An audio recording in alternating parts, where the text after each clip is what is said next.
Reka mbashimire abakunzi umuryango TV nkuko bisanzwe dusanzwe tubana umunsi ku wundi Geni Joseph akuzwe umuremyi nkuko bisanzwe mbashimire imirimo murimo yose nizere ko mwagize isabato nziza nigerezere ko mwagize umunsi mwiza imirimo yose mwakoze yabahiriye ntabwo ndi muri studio z'umuryango tuvugana ndi mu mujyi wa Rubavu nagezeyo uyu munsi umujyi wa Rubavu wegeranye n'umujyi wa Goma kugeza ubu ngubu umujyi wa Goma navuga ko abaturage igisirikare ndetse n'izindi ngabo zaje gufasha ingabo za leta guhangana n'utwa M23 harimo ikintu navuga reka ubwoba kuyu mugoroba wa gatandatu akaba ari bwo M23 imaze guha FARDC amasaha 48 yo kuba yavuye muri uyu mujyi ndi Rubavu rero ngo mbakurikiranire amakuru uko agenda avuka uko agenda ahindagurika umuntu abe hafi yawo nshimira n'abafatanyabikorwa bafashije banteye inkunga bateye inkunga uru rugendo harimo Ikaro Plaza tubashimire cyane nabibutsa ko Ikaro Plaza baba bafitiye amakaro meza ku biciro byiza kandi amakaro harimo na yamamaye cyane ya Sage bafite ibikoresho byo kurangiza inyubako bafite ibikoresho amarangi avanze neza mu buryo bwose iyo ni Ikaro Plaza iremera imbere ya gare by'akarusho bakanagutwaza abandi bateye inkunga iki gikorwa ni United Scholars nabo babashakira amashuri y'abana hanze haba muri Amerika mu Burayi ndetse by'umwihariko Polonye by'umwihariko Ubudage aho abiga kuvura abiga ubuganga bashobora kwiga banahembwa ariko muri Canada nabo bakaba bagufasha kubona amashuri y'abana utiriwe tanga deposit basaba undi abandi baduteye inkunga ni New Hope mu nzoga nziza za Moap aho ubona Moap hose uyinywe nta mufuke nta kibazo kindi izo nzoga ziteza ndetse harimo n'izongera imbaraga za inzoga za energy kugira ngo abantu basanzwe bamenyereye energy ariko energy za Moap zirimo akarukoro gakeya n'undi gatuma umubiri wongera kugarura imbaraga ku bakora nka siporo nyinshi cyane so ndi Rubavu rero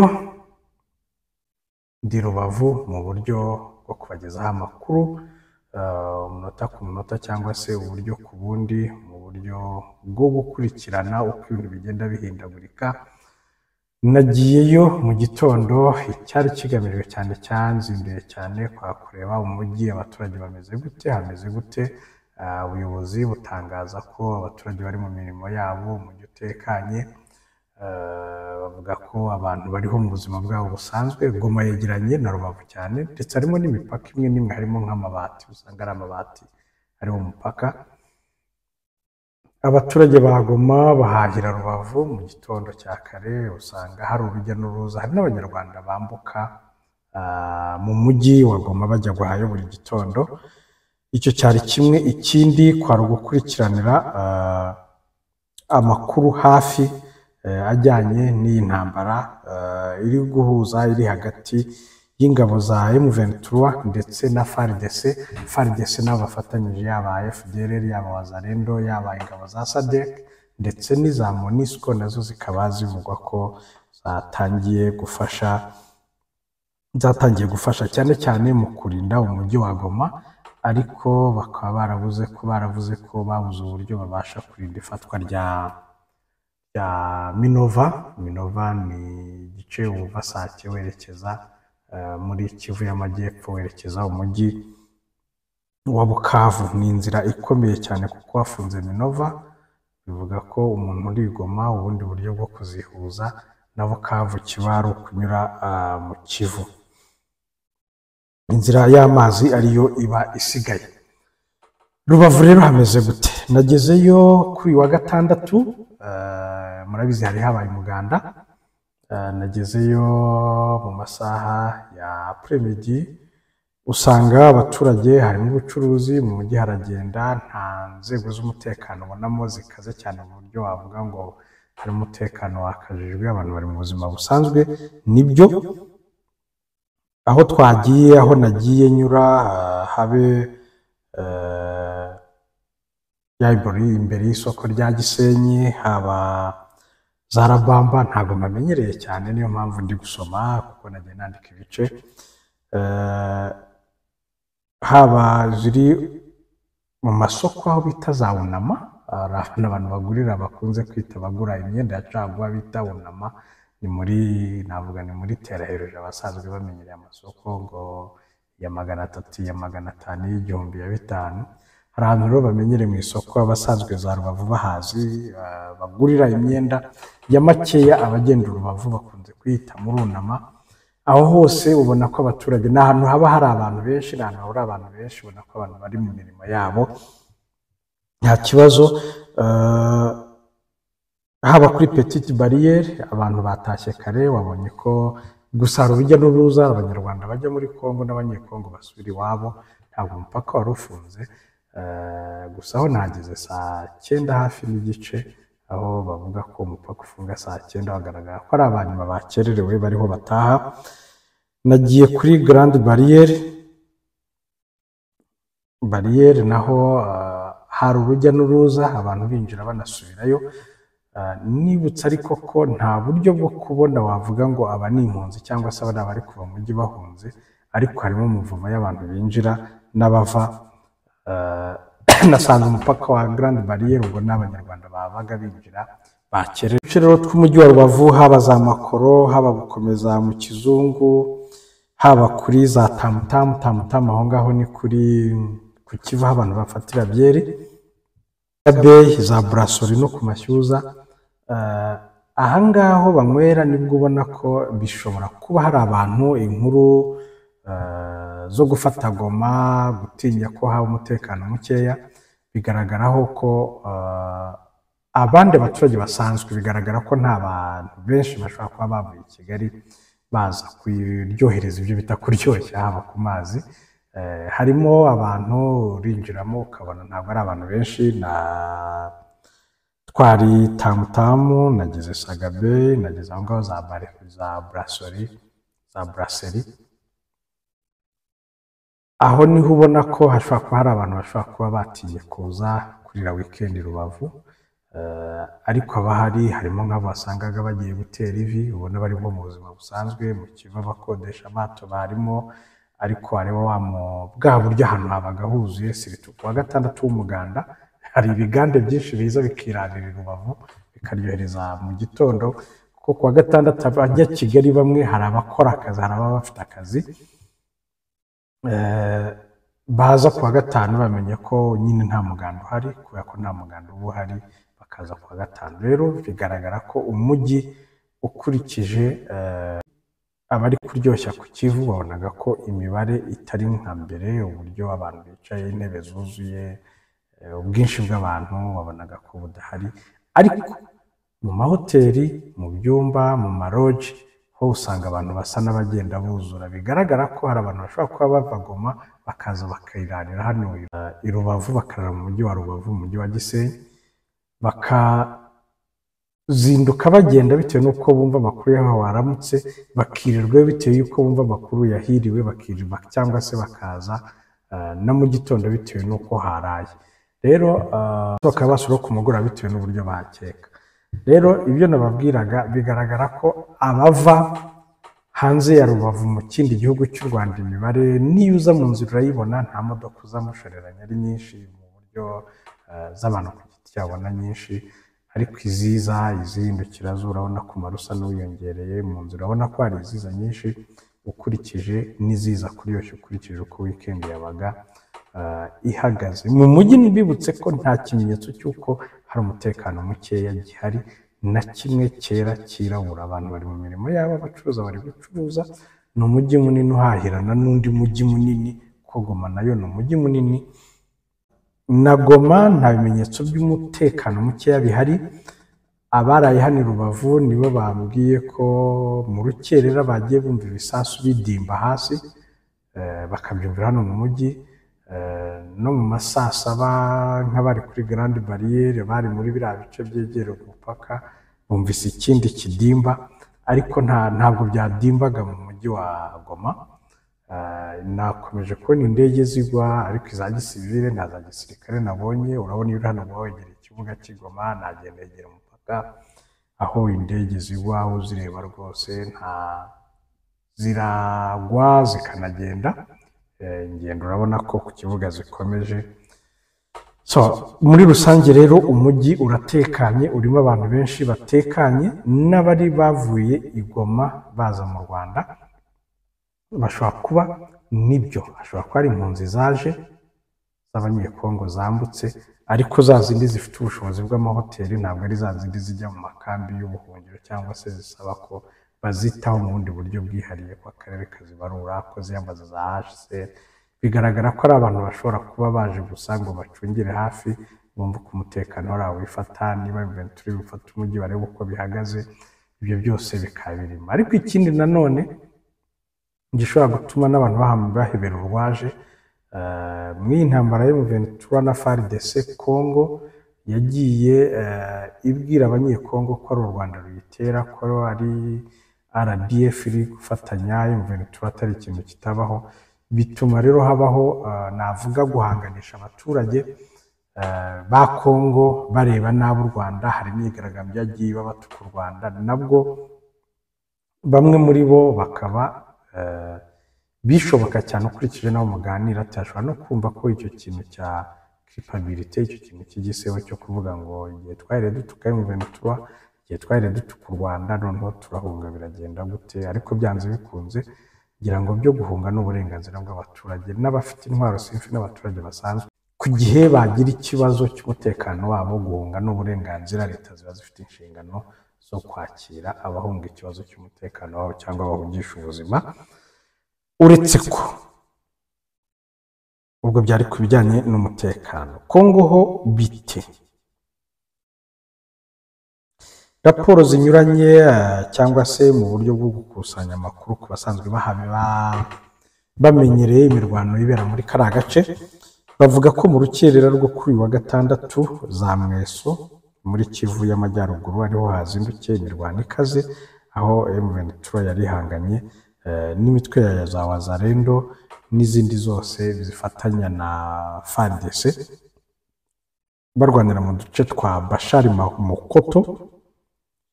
Hakaba humvikanagamo imbunda nini ku mpande zombi. Izi ni raporo ziva muri Congo kubegereye hafi y'aho imirwano iri kubera. Mw'iki gice abaturage bakaba biriwe mu mazu. Indi y'ahandi Mweso isanzwe ifitwe na Ventura, ubona bari bayiteye.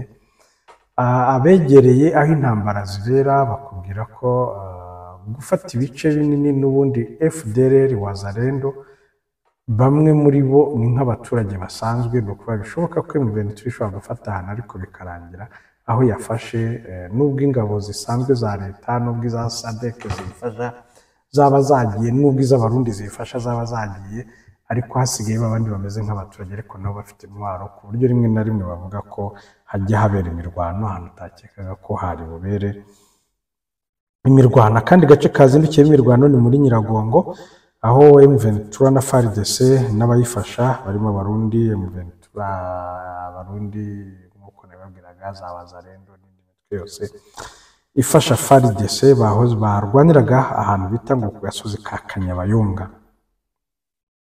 Naho haje gukoreshwa imbunda ziremereye, ndetse bikavuga ko Ventura yambuwe aka gasozi. Nkurikije amakuru bari hafi y'intambara cyangwa se abaje kuvugana nabo bagiye bangezaho. Ikindi cyabayeho ni uko ingabo za SADC izakomotse muri Afurika y'Epfo, harimo abasirikare 18 bakomerekeye Sake mu mirwano yabaye kuri 23 z'ukwa mbere, ubwo ni mu minsi 2 ishize. Bikaba byatangajwe uyu munsi. Aba rero bakabashobora kuba bararasiwe hamwe na mu gihe Cirimwami, General Cirimwami yaraswaga, nabo bakaba n'abaribwo bakomerekeye mu iyi mirwano. Ikindi ni uko leta ya Kongo yamaze kohereza usimbura General Cirimwami, nawe akaba yaje. Umuntu bavuga ko ari umukaratika, abaze n'ubabiteramo urwenya ko ari umukaratika mu buryo bwo kurwana nabo, abazi iby'intambara yenda bishobora kuba hazamo ubwo buhanga bwose. ariko ikintu gikomeye MONUSCO Goma yasabye abakozi, yavuze ko igiye kwimura abakozi idakeneye cyane Goma, abanyekongo ikavuga ko iri bohereze Kinshasa, aba mu bindi bihugu bamwe bakajya Kinshasa abandi Entebbe muri Uganda. Ikaba yijeje ko serivisi yatangaga nta kibazo ziri bubeho. Iki rero nacyo ni ikintu gifite ubutumwa bukomeye, niba MONUSCO nimwe mu bafite intwaro zikomeye zo kurwana ku mujyi, ariko nibitangiye kwimura ibikoresho byayo nayo ni ubundi butumwa. Ubu bukajyana n'andi makuru avuga ko uwitwa Omega yitwa Ntawunguka Pacifique, ni umuyobozi wa FDLR Foka, biravugwa ko M23 yaba yamwiciye muri Nyiragongo hitwa Mugogo. Kandi byari n'amakuru yari yasanzwe mbere bavuga ko yapfuye, ariko uyu munsi akaba ari bwo bisa naho byavuzwe cyane ko uyu mugabo M23 yaba yamwishe, yamutsinzaho Nyiragongo hari imirwano nk'uko nabwiraga Mugogo. Ayo ni amakuru ava ku ntambara, aho intambara ziri kubera. Ikindi nanone navuga gikomeye cyabaye uyu munsi, M23 yasohoye itangazo. Goma harimo ikibazo cy'umuriro n'amazi. M23 yasohoye itangazo ivuga ko ababishinzwe bakwiye gukora uko bashoboye bagasubiza uburyo bw'amazi n'umuriro mu baturage, kuko ivuga ko ni uburenganzira bwabo bujyanye n'uburenganzira bwa muntu ko abaturage babona serivisi zibanze. Mbibutse ko za ntambara za kinyamaswa zabagaho mu ntambara bakata serivisi abantu babonaga. Ubu kwiba abaturage ugizweho mu barwana, kurasa amapoto, kurasa ibikorwa remezo. Kurasa ibikorwa remezo bisigaye bifatwa nk'ibyaha by'indengakamere. Muribuka ko mbere barwanaga baca amateme, abarwanaga basenya ibikorwa by'umuriro n'amazi n'ibiki byose, ariko ubu ngubu bisigaye bibarurwa mu bikorwa mu byaha byibasiye inyokomuntu, mu byaha by'intambara bibarurwa nk'ibyaha by'intambara. Rero M23 yatanze itangazo mu bisasu, mu kweshanja ibisasu irwana na FARDC. Ntawe uravuga neza aho igisasu cyaturutse cyashenye iby'umuriro n'amazi, ariko amapironi yohereza umuriro muri Goma yarangiritse, kandi murabizi ko na pompe zizamura amazi zose ziba zikoresha umuriro. Iki kibazo rero kikaba cyakuruye ko nta muriro nta mazi muri Goma, ndetse hiriwe nta na internet ihari ku mupaka. Abanyekongo mu buryo bwo kwambutsa abantu bugezweho bwo kubandika, bakaba bakoreshaga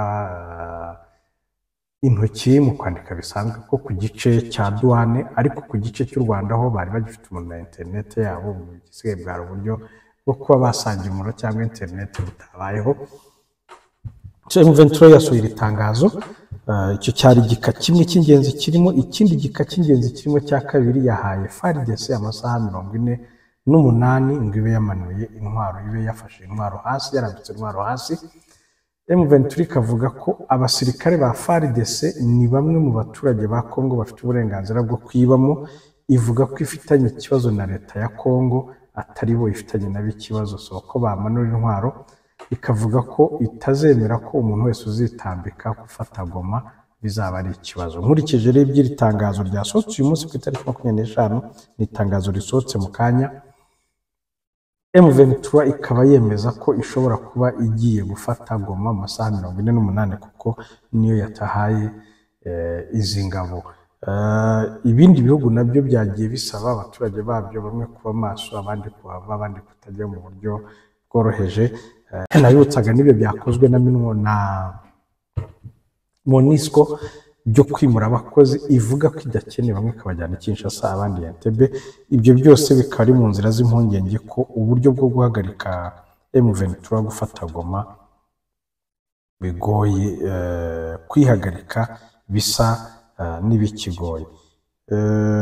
Ikindi nababwira muri iri tangazo, ikindi gika gikomeyemo cyane, ko Corneille Nangaa, umuyobozi wa AFC, yatangaje ko gahunda bakurikije ari ugufata Goma bakabona kwerekeza i Kinshasa. Yatangaje ko navuga ko ni nko guhindura mu ntego z'urugamba. Mbere yari imishyikirano y'amahoro, imishyikirano y'amahoro ikarangira bakaba bakumvikana uburyo impunzi zitaha, bakaba bakumvikana uburyo disikuru zibiba urwango hagati mu baturage cyane cyane abanyekongo b'ikinyarwanda bo mu bwoko bw'abatutsi, aho M23 ivuga ko batotezwa, aho M23 ivuga ko bakorerwa ubwicanyi, ngo hari n'abo bica bakarya, aho ivuga ko hari ingengabitekerezo ya jenoside iri muri kariya karere ijya gusa n'iyari mu Rwanda muri 1994, aho ivuga ko ubwoko bumwe bushobora kwicwa bw'abanyekongo bavuga ikinyarwanda b'abatutsi. Mbere rero iyi ntambara ikaba yasaga naho ari uguharanira uburenganzira bw'abo banyekongo bavuga ikinyarwanda bo mu bwoko bw'abatutsi, aho bavuga ko leta ya Kongo ibateza n'indi mitwe yaba ariyo itabitaho cyangwa se bagakorerwa ubwicanyi, n'izi disikuru z'urwango leta ntigire ikizivugaho. Ibyo navugaga rero ko ikindi gika cy'ingenzi kiri muri iri tangazo M23 yasohoye, AFC ihuriro AFC ryasohoye kuri uyu mugoroba, nuko ku mugoroba ku wa gatandatu ku itariki 25 nuko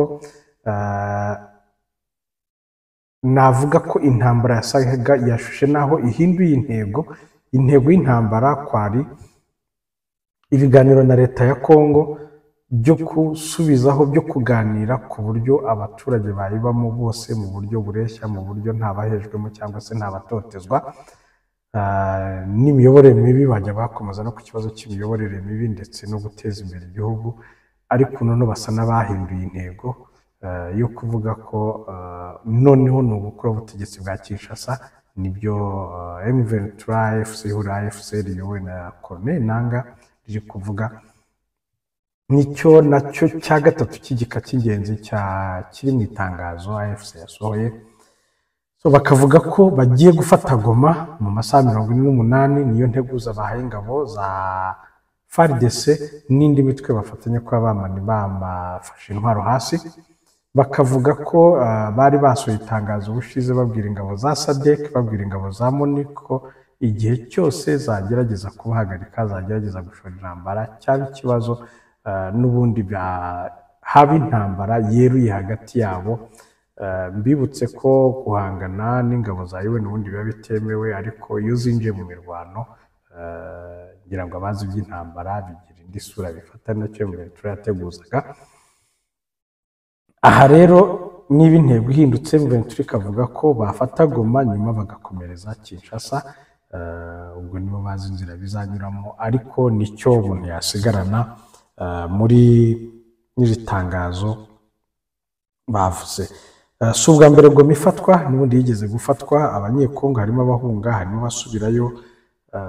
Mu bice bifatwa imbere hari impunzi nyinshi ziri imbere mu gihugu, hari ikibazo cy'ikoreshwa ry'ibisasu biremereye ku mpande ziri kurwana, hari ikibazo cy'abaturage, navuga uburyo bwo guhunga busa n'ubusubira inyuma, kuko ukurikije uko intambara iteye, M23 aho yahereye Bunagana ikazamanuka Rucuru, ikaba yaragiye hirya na za Masisi, ikaba yaramanutse za Sake, ikamanuka za Minova, bigaragara ko inzira isa naho ifunze yo kwerekeza za Walikale, yo kwerekeza za Bunia, yo guhungira za Ituri, yo guhungira za Bukavu ku baturage bo muri ibyo bice isa naho yavuyemo. Ariko M23 bikagaragara ko mu ntambara yo muri iyo strategy ishobora kuba idashaka ko mu iyi ntambara habaho impunzi, gusa ziri imbere mu gihugu. Imiryango mpuzamahanga ikavuga ko nazo zifite ikibazo cy'imibereho, hari aho batabasha. Umuvugizi wa HCR muri Kongo yavuze avuga ko bafite ikibazo cyo kugera ku mpunzi aho zirimo hirya no hino imbere mu gihugu, cyane cyane ko imihanda ifunze, hamwe na hamwe intambara igikomeza, hamwe na hamwe impande zombi zitarumvikana ko kwihutisha gufata Goma vuba, kuko M23 yaba ishaka kwihutisha gufata Goma vuba, birimo gukemura icyo kibazo cy'impunzi zaba zikomeza kuzahara, birimo kudaheza abaturage mu gihirahiro, kuyifata cyangwa se ikemeza ko itakifasha abaturage bagasubira mu byabo. Ngira ngo biri mu byo yabibazwa. Niba rero yahinduye intego y'urugamba, ubwo biri like ariko nyuma yo gufata Goma, inzira ya hafi umujyi waba usigaje, haba hasigaye za Bukavu, haba hasigaye za Uvira, za Fizi, haba hasigaye n'indi mijyi.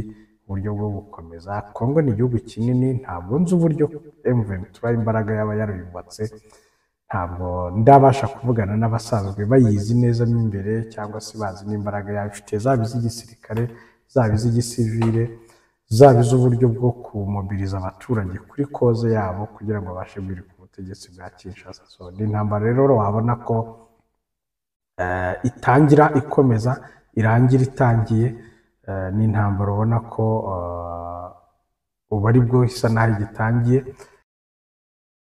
UN yatangaje yuko ifite impungenge ko yari intambara y'akarere byigeze kuba muri Kongo harwanira ibihugu birenze kimwe. Icyo gihe habayeho intambara yahuje yaba za Zimbabwe, zaba za Angola, u Rwanda, Namibia, Afurika y'Epfo, Tanzania. Byari ibihugu birimo birwanira muri Kongo muri izo ntambara zabanje. Hari impungenge ko yakongera kuko SADC birimo Malawi, irimo Afurika y'Epfo, irimo Tanzania. Hari Burundi bwaje mu buryo bw'intambara bwabyo. Hari abamerisoneri bo ku migabane inyuranye y'isi, abacanshuro bagiye baturuka hirya no hino mu bihugu binyuranye byo ku isi, utazi uburyo nabo bazamo cyangwa se izindi nyungu, niba ari inyungu z'ibihugu byabo cyangwa se n'izabo bwite. Hari u Rwanda ruvugwa mu intambara narwo rukavuga ko rwashyizeho uburyo bwabwo bw'ubwirinzi kugira ngo intambara niba Kongo yarananiwe guhagarika FDLR, niba yarananiwe kuyambura intwaro, niba yarananiwe kuyifata ngo itahe, ahubwo ikayinjiza mu gisirikare ngo birwane biyifashe kurwanya abandi banyekongo baharanira uburenganzira bwabo bari mu ntambara na Kongo. Hari u Rwanda rukaba rwaragize impungenge rugatangaza ko rushyizeho n'uburyo bw'ubwirinzi. Aha rero niho ushobora, hakaba Uganda nayo irafite ingabo muri Kongo, aho igiye kurwanya ADF, ariko nabwo ubwo intambara igihe yahindura isura ntawe uzi icyo byahaka. Hakaba ibihugu byo muri East Africa bisanzwe bifitanye amasezerano yo gutabarana, kugira ko ingabo za East Africa zagiye muri Kongo, ariko Tshisekedi akazishinja kutarasa M23, nazo zikongera ko atariyo mandate, atari ukurasa imwe mu mitwe irwanira y'abanyagihugu iba iri muri icyo gihugu. Kongo irimo imitwe irenze yitwaje intwaro irenze 200. Kugeza ubu tuvugana n'ubwo intambara isa naho ari iya FARDC, ari iya Kongo na M23, n'uri ntibuje ko harimo ibihugu bigiye binyuranye birimo ndetse n'ingabo za UN nazo ntawazisimbuka ngo zirahari. So rero intambara nubwo UN ivuga ngo izahuza ibihugu byinshi, ishobora gufite impungenge ko yaba intambara y'akarere. Izo zirahari koko, bizaterwa n'uko M23 yakwitwara, bizaterwa n'uko abashyigikiye leta ya Kongo mu buryo bwo kuyishyigikira, ubu bari bayishyigikiye mu ntambara, uburyo bayishyigikira mu bw'ibitekerezo cyangwa se ubundi buryo ubwo ari bwo bwose, amasezerano cyangwa se ibihugu bikaba byashyikirana bigashaka uko bihura kugira ngo habeho hasinywa amasezerano y'amahoro, cyangwa se habe hashakwa impande zombi icyo zishobora guhurizaho ngo zikemure ibibazo zifitanye kurusha uko imirwano yakomeza. Hagati aho Patrick Muyaya ubwo twinjiraga muri weekend, hari intambara isa n'itangazamakuru rimwe na rimwe mpuzamahanga, twaramubonye kuri RFI, twaramubonye kuri TV5, twaramubonye ku bitangazamakuru binyuranye cyane cyane byo mu Burayi, aho navuga ko ku meza ya perezida wa Kongo, ku meza ya leta ya Kongo, hariho no kuba bateganya ko no gutera u Rwanda. Nyuma yaho nibwo humvikanye urupfu rwa guverineri w'intara y'Amajyaruguru Chirimwami, General Chirimwami, arashwe na M23 aho yari yagiye ku rugamba Sake, aho intambara ku kibuga cy'imirwano Sake hari, akaba yarasaga n'ubeshyuza amakuru yuko hari ibihuha bitazi uba bikwirakwije ko yahunze Goma, atagihari, ntawe uhari, uko Goma isumbirizwa we ngo yigendeye. Ashobora ko yaragiye Sake n'abamo timu yiwe n'iya communication n'uburyo bwo kwereka abantu ko ahari, yari yagiye afata amafoto, yari yagiye agaragara aganiriza n'abasirikare. So nyuma araza kuraswa, ni kondisiyo uburyo yarashwemo ntabwo buravugwaho, ariko wenda mu isi iri imbere abari hafi yaje cyangwa se abatagabanye ntabwo tuzabura abantu bagenda bavugwa ku buryo uko byaje kugenda. So ni intambara yari ifite amabi yayo yose y'intambara ashobora kubaho. Ni intambara impande zose zipfusha, ni intambara impande zose zitakaza abantu, ni intambara igoye, ni intambara uwo ari we wese mu mpande zireba, ni intambara ubona imishyikirano isa n'igoye kuko mpamya ko leta ya Kongo iminsi yose yari ishize ibice byose M23 yafashe zaba za Bunagana ya ibice bimwe na bimwe bya za Rucuru ya ibice bimwe na bimwe bya za Masisi mpamya ko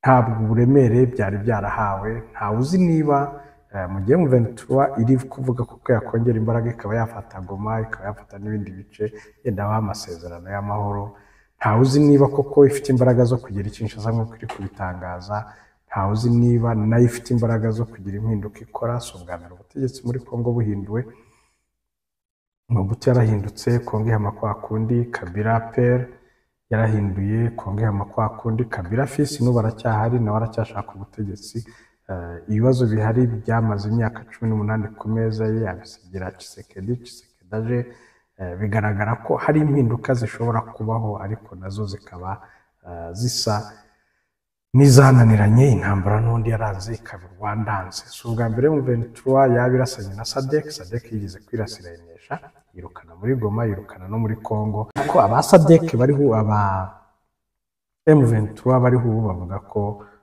bafite imbaraga ukurikije intwaro zihari ukurikije imbaraga zihari n'uburyo bwo kurwana birasa n'ibi tari muri yasura ya 2013 naho bisa n'ibiri kugoranira so nta mbaraga mfite zo kubwira buri ruhande ngo rusa rwegera urundi ariko urupfu rwa Cirimwami ni ikimenyetso cy'uko abantu uko bakwirengagiza uburyo bwo guhiga amahoro abantu uburyo bashakisha uburyo bwo gukemura ibibazo by'intambara nta urupfu rw'intambara udashobora kugera nta urupfu rw'intambara udashobora gushyika nibyo navugaga rero ko ababishinzwe mu buryo bworoshye mu buryo bwo gushakisha amahoro hari hakwiye kugira igikorwa cyane cyane kuri rwa leta ya Kongo kuko itangaza ko idashobora gushyirana na M23 ariko nanone hakabura imbaraga ziyitsensura bizarangira guteka turebe